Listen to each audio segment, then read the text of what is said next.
당신에게는 12척의 배가 남아있사옵니다.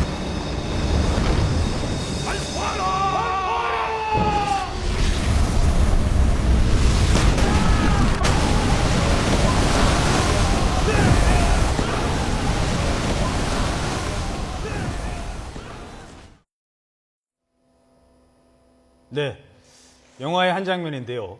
12척의 배로 330척 왜군의 배를 무찌른 이순신 장군을 그린 영화죠. 명량이 우리 한국 영화사를 요즘 새롭게 쓰고 있다고 합니다. 연일 관객 신기록 세우면서 600만 관객 돌파를 눈앞에 두고 있습니다. 네, 2014년 대한민국. 무엇 때문에 이렇게 400년 전에 이순신 장군에 열광하는 걸까요? 전문가 두 분과 함께 이야기 나눠보겠습니다. 이순신 평전, 그러나 이순신이 있었다의 저자 김태훈 씨, 또 김원식 문화평론가 함께합니다.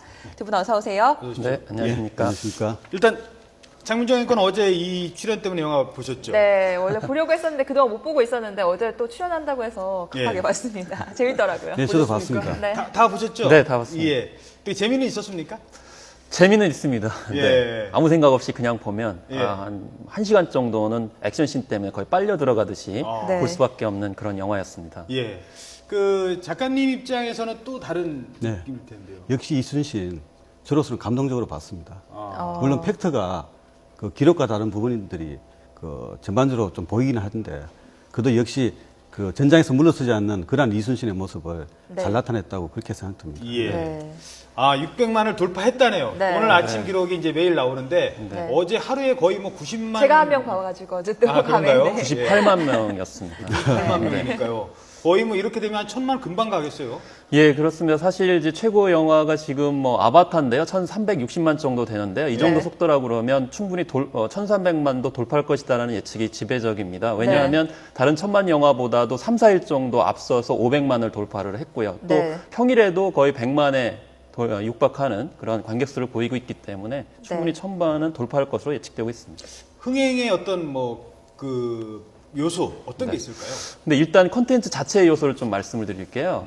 일단 국민들이 너무 이순신 관련 영화를 보고 싶은데 사실 네. 영화가 별로 없어요. 아. 1962년에 유현목 감독의 성웅 이순신, 뭐 1971년에 또 이 성웅 이순신, 또 77년의 영화, 또 81년 그 정도밖에 없고요. 2005년에 이제 그 약간 코믹한 방식으로 다뤘던 천군이라고 하는 네. 그런 영화도 있었는데 그건 이제 이순신 장군의 면모가 아니죠. 그 뒤에 뭐 조선왕조 500년, 그 네. 뒤에 또 불멸의 이순신 정도밖에 없어서 네. 사실은 이순신 장군이 활약하는 해전을 다룬 영화가 없어요. 근데 그동안 해전이 좀 제작비도 많이 들어가고 네. 제작하기 어렵기 때문에 없었던 측면이 있었는데 이번에 국민들이 원하는 그 해전 영화를 그야말로 그대로 잘 보여준 영화가 나왔기 때문에 훨씬 더 많이 보시는 거라고 이렇게 생각이 듭니다. 그야말로 뭐 한국판 블록버스터 아니겠습니까? 예. 네. 야, 관객 수가 지금 나가고 있네요. 지금 명량이 처음에 하루 역대 최고 오프닝이었습니다. 68만 명. 그리고 바로 어제 98만 명. 이게 하루에 98만 명이 본 날은 평일치고요. 네. 가장 많은. 예, 없습니다. 예. 그 전에 이제 아바타가 있었는데 이제 그것과는 더 많은 이제 수라고 이제 네, 네, 그리고 600만 관객까지 돌파했다는 소식이 들어와 있습니다. 자, 김태훈 선생님, 지금 왜 하필 지금 이순신인가 이런 궁금증이 생기는데 선생님 지금 한 10년 동안 이순신 장군만 좀 연구를 쭉 해오셨다고 네. 해요. 어떤 계기가 있었던 건가요? 계기라기보다는요. 네. 제가 그 전쟁 영웅, 그러니까 전쟁이라는 것은 그야말로 피가 튀고 인간의 비극이 난무하는 그런 곳입니다. 네. 그 전쟁 영웅에 대해서 제가 그 재미있게 책을 많이 좀 읽었습니다. 예. 예를 들어 서양의 시즈라든지 알렉산더 이런 부분을 읽다가 한국의 영웅을 한번 찾아보자 예. 해서 한 것이 그 이순신이었죠. 근데 이순신의 그 제가 독자로서 처음 접했는데 예. 네. 그 독자로서 처음 접할 때는 그야말로 어린이 위인전 수준의 10년 전에는 아, 그런 다 책밖에 그런 없습니다. 책들밖에 없었죠. 예. 그렇죠. 시가 같은 그러한 존재 이순신이었죠. 그래서 제가 그 찾은 것이 이순신 난중일기를 네. 찾게 되었고요. 그러다가 그 안에서 이순신의 어떤 인간적인 또는 그 신이 아닌 그야말로 우리와 같이 피가 흐르는 그러한 면모를 발견하고 더 나아가서 이제 선조실록이라든지 유승룡의 징비록까지 보게 되면서 이렇게 어떻게 보면 생뚱맞는데 책을 쓰게 된 그렇죠. 겁니다. 그래서일까요? 요즘에 지금 작가님께서 쓰신 책이 바로 이제 저희들 들고 있는 그러나 이순신이 있었다. 네. 이런 책도 있고요. 그런가 하면은 뭐 칼의 노래 라든가 많은 네. 책들이 요즘 그 서점가에서 아주 베스트셀러가 되고 시작했다고 하던데. 예, 그렇습니다. 사실 뭐 영화가 개봉할 때는 특히 이순신에 관련돼서 팬들이 굉장히 많기 때문에 예. 이순신에 관련된 리더십 책도 이미 많이 쏟아 나왔고요. 또 이 책도 이제 많이 또 주목을 받고 있고, 또 카레 노래 같은 경우는 예전보다도 7배 정도의 이제 출고량을 보이고 있다라고 합니다. 또 네. 이 영화 명량을 다뤘던 이제 원작 소설도 이제 출간하고 있는 상황입니다. 그래서 한 30-40% 정도의 초기에 이제 판매율이 점차 이제 증가하고 있는 그런 상황이라고 보고 있습니다. 네. 예. 그 방금 들은 속보 일단 간단하게 정리를 해드리고 질문 나누도록 하겠습니다. 네. 최근 윤일병 사건 또 뭐 이 이모상병 사건 관련 그 군대 내 폭행 사건이 계속 잇따르고 있습니다. 이런 가운데 박근혜 대통령이 오늘 윤일병 폭행 사망 사건과 관련해서 앞으로 이런 일이 다시는 없도록 이런 일이 있으면 어떤 책임을 져야 하는지 보여주는 차원에서라도 일벌백계로 책임을 물어야 한다라고 얘기를 했습니다. 네, 오늘 오전에 열린 이 청와대에서 열린 국무회의 모두 발언에서 나온 얘기인데요. 잠시 뒤에 출연이 끝나고 취재기자 연결해서 자세한 내용 전해드리도록 하겠습니다. 예, 이순신 장군도 군인이었지 않습니까? 네. 이순신 장군 시절에도 만약에 이런 일이 있었으면 이순신 장군이었다면 뭐 관련 현안이니까요. 네. 어떻게 대처를 했을까요? 군대 내 막 폭행 때문에 여기도 이제 말하자면 전시 상황에서 이런 네, 일이 네. 벌어졌다면 어땠을 것 같습니까? 이순신 장군이라면 일벌백계로 그렇습니다. 네. 아마 처단했을 겁니다. 그리고 근거는요? 그 이순신 장군이 그 생각하시는 부분들은 예. 행동하시는 부분들은 말보다는 행동이었습니다. 아. 현재 우리 지도자는 너무도 말이 많고 그것이 우리한테 가슴이 닿지 않고 그것이 결과물로 이어지지 않고 있는데 예. 네. 이순신은 직접 행동으로 본인이 앞장서서 예. 실천한 그런 분이시기 때문에 현재와 같은 이런 일은 일어나지도 않았을 것이고 네. 일어난다 하더라도 이순신 장군께서는 결연하게 현명하게 처리했을 거라고 그렇게 보여집니다. 영화에서도 네. 그런 장면 나오죠. 나옵니다. 누군가 그쵸. 도망가려고 할 때 단죄를 해버리죠. 참수를 하죠. 네. 네. 그게 실제로 이제 난중일기에도 그런 장면들이 나오죠. 아. 처음에 이제 전쟁이 발발하게 되면서 탈영병이 많이 생기니까 예. 이 탈영병을 잡아서 참하게 되는 그런 상황이 벌어지죠. 예. 네. 그 잘못에 대해서는 원칙에 따라서 눈물을 머금고 처단하는 그런 참마속의 모습들이고요. 자살. 네, 네. 그렇습니다. 이런 뭐 군부대 폭행 사망 사건 말고도 최근에 뭐 세월호 사건도 있었고 이런 부분과 관련해서 더 이순신 장군이 주목을 받는 것 같아요. 네. 예. 네. 어떻게 보십니까? 최근 우리 국민들이 그 경기 불황이라든지 또 재난 사고 등으로 많이 지금 아파하고 있습니다. 네. 그런데 그 사회 지도자층들은 그 아픈 국민의 가슴을 위로하기는커녕 오히려 못질만 해대고 있습니다. 네. 그런 상황이 우리 국민들을 더욱더 이순신을 찾고 위로를 얻으려 하는 것이 아니냐 그렇게 보여집니다. 예. 이순신 리더십 최근 들어서 왜 지금 이순신이 이렇게 각광을 받는지 문화적으로는 어떻게 보십니까? 제가 봤을 때는 요즘에 이제 의리 패러디도 있었고요. 여러 네. 가지 책임지지 않는 모습 때문에 아. 더욱더 부각이 되고 있다라고 생각이 듭니다. 예. 사실 영화에도 나오지만 결국 다 자기 살 길만을 챙겼거든요. 어차피 네. 질전쟁이고 승산이 없으니까 뭐 다른 식으로 뭐 육군 합류하라 뭐 이렇게 하는데 끝까지 이순신은 바다를 지키면 우리가 살아남지 못한다라고 기본 원칙을 가지고 있었고 네. 그게 가능했던 이유는 정말 그 어려운 상황 속에서도 자기 실력을 쌓고 소신을 갖고 그에 따라서 일해왔기 때문에 가능했었던 거거든요. 그렇기 때문에 결국 실력과 자기 연마를 통해서 자기 소신을 지키면서 책임을 지는 그런 모습들이 우리 사회에 좀 결핍되어 있기 때문에 이런 점들이 네. 부각되고 있다고 생각이 듭니다. 자, 그래서 우리가 지금 이 시점에 왜 이순신의 리더십이 주목을 받고 있는지 이순신의 리더십 특징 3가지를 저희가 작가님께 한번 뽑아달라고 좀 부탁을 드렸거든요. 예. 네, 자, 그러면 지금부터 저희들이 이순신 리더십의 특징을 3가지로 네. 요약을 해서 보여드리겠습니다. 첫 번째 특징입니다. 이 명량해협의 거북선이 하는데 와, 철저히 등장을 대단합니다. 합니다. 네. 첫 번째 리더십은 바로 직진. 직진입니다. 자, 작가님. 어떤 의미입니까? 직진. 무슨 의미입니까? 그 이순신은 어떠한 문제를 만났을 때 결코 우회하거나 애들러 가지 않았습니다. 직진 그 자체였죠. 이순신이 이 문제를 해결하고 또 그것을 받아들인 반응은 그 원칙으로부터의 올바른 원칙으로부터의 직진, 정면 돌파. 돌파. 네, 말씀하신 대로 정면 돌파 그 자체였습니다. 예. 명량해전에서 그야말로 절망의 전투가 명량해전인데 네. 국왕 선조가 이순신에게 해전을 포기해라. 육전에 종사하라는 그런 지시를 내립니다. 그리고 수군의 제2인자였던 배설원, 경상우수사 배설원, 탈령까지 감행합니다. 예. 네. 그 상황에서 이순신은 머뭇거리지 않고 직진으로 들어갑니다. 그 선조의 그 지시를 일축하고 바로 전장으로 나간 거죠. 그런 면에서 봤을 때는 이순신의 타협하지 않는, 물러서지 않는 직진의 자세야말로 오늘날 또 우리가 본받아야 될 그 리더십이 아닌가 그렇게 보여집니다. 예. 네. 간단하게 뭐 덧붙이실 말씀 있으십니까? 그래서 일단 직진이라는 것은 결국 애둘러 가지 않고 본질을 정확하게 보고 그것을 정면으로 돌파해가는 모습들, 이런 점이 사실 또 우리 사회에도 결핍되어 있는 점들이 있기 때문에 예. 또 상대적으로 네. 높은 가치라고 이제 볼 수가 있겠고요. 그 과정에서 남을 시키지 않고 본인이 직접 한다는 것이죠. 그런 점들이 훨씬 더 솔선수범과 직진. 솔선과 연결이 된다고 보겠습니다. 자, 그러면 아마 두 번째 이 내용도 지금 말씀하신 솔선수범과도 관련이 있을 것 같은데요. 두 네. 번째 이순신 리더십의 특징입니다. 감동. 감동. 아, 감동. 이건 어떤 의미입니까? 네. 이순신 리더십의. 제가 이순신 리더십의 두 번째 어떤 것이 감동인데요. 감동은 어디서 나올까요? 말씀하신 대로 솔선수범. 네. 본인이 따를 때, 본인이 앞장설 때 감동이 일어납니다. 예. 곧 그 돌격 앞으로 하고 자기 자신은 뒤에 숨어 있으면 그것은 결코 감동으로 이어지지 않을 것입니다. 네. 명량해전에서도 적선과 그 전투 초기에는 이순신 함선 한 대만이 아하. 적선을 맞습니다. 예. 당시에 조류가 일본 함대 쪽에서 조선 함대 쪽으로 흘러왔습니다.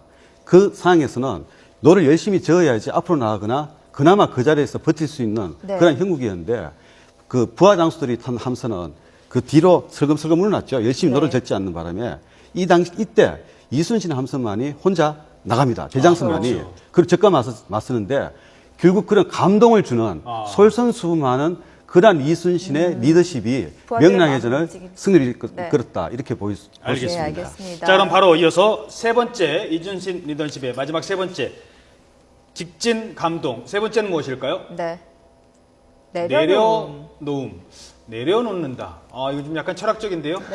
네. 내려놓음 뭡니까, 이거는? 내려놓는다는 것은 자기 자신을 내려놓는다는 겁니다. 제가 먼저 말씀드린 직진 그리고 감동이 가능한 배경에서는 네. 자기 자신의 대의를 위해서 내려놓는다. 그리고 그런 마음이 있기 때문에 그 직진과 감동이 이순신에게서 나왔다고 저는 생각하고요. 네. 그 예를 들어서 이순신이 그 명량해전이 발발하기 5일 전에 난중일기에 보면 이런 대목이 나옵니다. 홀로 베이에 앉아 있으니 그리움에 눈물이 났다. 예. 세상에 나 같은 사람이 어디 있으랴. 아들 회가 내 심정을 알고 심히 언짢아했다. 우리가 알고 있는 이순신이 예. 그야말로 전쟁의 신이라고 할 수 있는 이순신이 혼자 배 위에서 눈물을 흘렸답니다. 두 번째는 세상에 나 같은 사람이 어딨냐 하면서 진지를 칩니다. 그리고 더 황당한 거는 그 광경을 보고 아들에게 들킵니다. 예. 그 아들이 이순신의 모습을 보고 언짢아했다고. 우리 아버지 왜 우셔? 이렇게. 예. 네. 불가능한 전투를 앞두고 인간이 이순신의 그런 면모가 바로 나옵니다. 근데 막상 명량해전이 벌어지니까 이순신 장군께서는 예. 그야말로 홀로 적선의 숲으로 들어갑니다. 홀로 맞서는 거죠. 네. 이것이야말로 내려놓음의 절정이고 더 큰 절정은 노량해전에서 이순신은 자기 자신을 내놓죠. 죽음으로. 그렇죠. 그 이순신의 내려놓음은 이 나라를 구하고 백성을 구했다. 그래서 네. 저는 이순신의 리더십의 세 번째로 내려놓음이라고 들었습니다. 네. 예. 어떻게 보십니까? 현대적으로 해서. 사실 이 가장 유명한 말씀을 하신 것이 이제 이 죽을 각오로 싸우면 살고 살려고 싸우면 죽는다라는 말이 결국엔 이순신 장군이 목숨까지도 내려놓음이라고 하는 점에서 볼 수가 있겠죠. 네. 그래서 결국엔 어떤 공적을 세우고 자기가 뭔가 잘 사는 모습들을 생각을 하며 싸우게 되면 결국 죽게 된다. 결국 우리가 잘 살려고 하게 되면 오히려 못 살게 될 수 있다는, 오히려 욕심을 버리게 되면 훨씬 더 욕심 이외의 다른 그렇죠. 가치들을 얻을 수 있다는 점을 현대적으로 해석할 수도 있을 것 같습니다. 네, 예. 알겠습니다. 자, 저희가 이순신 장군에 대한 이 출연 준비를 하면서 여러 가지 좀 살펴보니까 일반인들이 이순신 장군에 대해서 잘못 알고 있는 뭐 여러 의혹들, 뭐 그렇죠. 진실들을 좀 밝혀보는 시간 마련해 봤습니다. 그래서 이번에는 이순신에 대한 오해와 진실이라는 시간 준비해 봤는데요. 질문 드리면 예. 이게 맞는지 아닌지 좀 설명을 덧붙여 주시기 바랍니다. 자, 첫 번째 오해와 진실 첫 번째입니다. 이순신에 대한 오해와 진실. 네. 첫 번째, 이순신은 자살했다? 네. 자살했다? 이 노량해전에서 보면요, 유명한 한마디 남겼잖아요. 나의 죽음을 네. 적에게 알리지 말라. 예. 이거 할 때 그 혹시 뭐 이순신이 이렇게 적에게 일부러 뭐 이렇게 갑옷을 벗고. 뭐 갑옷을 벗고 예. 총탄에 맞았다 이런 얘기도 나오더라고요. 예, 숙종 때 네. 그 이민서가 쓴 글을 보면 이순신 장군께서 스스로 갑옷을 벗고 적의 탄환을 맞고 죽었다라는 글이 있습니다. 네. 그 자살설의 요체가 거기서부터 이제 시작되는데요. 예. 그 이순신의 자살설의 또 그 한 가지 배경으로서는 국왕 선조가 이순신이 그야말로 연전연상하고 있고 그렇죠. 또 훌륭한 업적을 가지고 있으니 시기를 하고 질투를 했다. 선조가. 해서 그런 추측입니다. 추정. 네. 그래서 이순신 장군께서 노량해전을 승리를 이끌며 선조가 이순신을 가만뒀겠느냐 하는 것이 이제 그 배경인데요. 이미 한번 네. 귀양도 가고 그랬었잖아요. 그렇죠. 전쟁. 네. 그런데 그 노량해전이라는 것은 이순신이 사망한 노량해전은 그야말로 근접전이었습니다. 네. 적의 얼굴이 보일 정도의 근접전이었고, 가까웠고. 예, 심지어는 그 강목에 불을 붙여서 적선에 던졌다라는 말 상식밖에 그런 전투 공격 방식이 보일 정도의 네. 그야말로 아수라장 그 자체였습니다. 네, 네. 백전. 예, 그 전투에서 그 사망한 사람이 이순신만이 아니고 이영남이라든지 많은 장수들이 또 사망했습니다. 네, 네. 그리고 그 당시에 선조실록이라든지 유승의 징비록이라든지 기록을 보면 이순신이 자살했다는 기록은 어디에도 없습니다. 예. 다만 이제 우리가 그 선조의 질투라든지 이런 걸 유추해서 그렇게 말하는데 사실과는 분명히 다르다. 진실은 이렇게 말씀드립니다. 화살에 맞아 전사했다. 화살이 아니고 당시에 예. 그 일본 병사들은 조총을 쐈으니까 또 조총에 맞아. 조총에 탄환에 맞아서 아. 사망했다. 이렇게 보시면 됩니다. 아, 그러면 자막을 저 수정하겠습니다. 조총의 탄환에 맞아 예. 사망했다.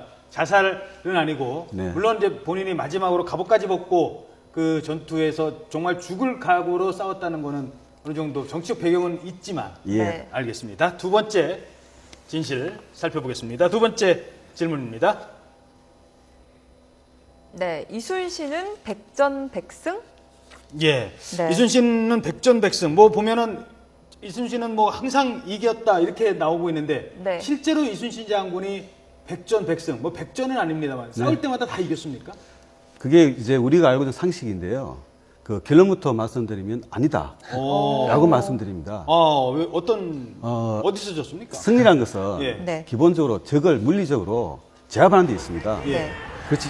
그 개념에서 보면 장문포 전투라든지 웅포해전 네. 또 그 제2차 1597년에 일어난 제2차 부산포 해전 같은 경우에는 물리적으로 적을 완전히 제압하지는 못했습니다.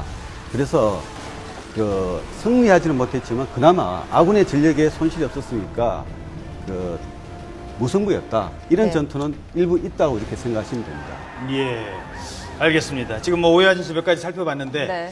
자, 끝으로 이 이순신 장군이 지금 우리 이 시대의 리더라면 다시 태어났다면 어떤 인물이 됐을까 이런 궁금증도 있고요. 우리가 이순신 장군을 다시 부활시킨다면 어떤 일을 맡게 됐을지 이런 것도 좀 궁금합니다. 어떻게 됐습니까? 네, 사실 이순신 장군 같은 경우는 임진왜란에 임박해가지고 비로소 인정을 받았어요. 그렇죠. 그러니까 굉장히 오랜 동안 자기 실력과 소신을 가지고 쌓아왔던 사람입니다. 네. 그러니까 리더가 한 사람 탄생을 하려면 굉장히 오랜 시간이 걸려요. 그러니까 오늘날에도 우리가 정말 조선시대보다 훨씬 더 많은 일들이 벌어졌고 복잡다단합니다. 그러려면 한 사람의 리더가 탄생하려면 굉장히 오랜 동안 훈련과 어떤 뭐를 축적을 해가지고 탄생을 하는 것이죠. 네. 그런 점들이 좀 우리가 봐야 될 그런 점이라고 볼 수가 있겠고요. 예. 무엇보다 저는 2인자 리더십이 결국 1인자가 된다라는 지적을 좀 하고 싶습니다. 뭐냐면 임금의 말을 들어야 되는 장수였는데 네, 네. 결과적으로 1인자가 됐거든요. 아, 그렇네요. 네, 그런 점들이 아마 우리 현대 사회를 살아가면서 네. 한 번쯤 반추해야 될 그런 사항이 아닌가라는 생각이 들었습니다. 예, 알겠습니다. 네, 우리 시대에 필요한 이순신 리더십은 무엇인지 잠시 생각해보는 시간이었습니다. 두 네. 분 오늘 말씀 고맙습니다. 고맙습니다. 고맙습니다.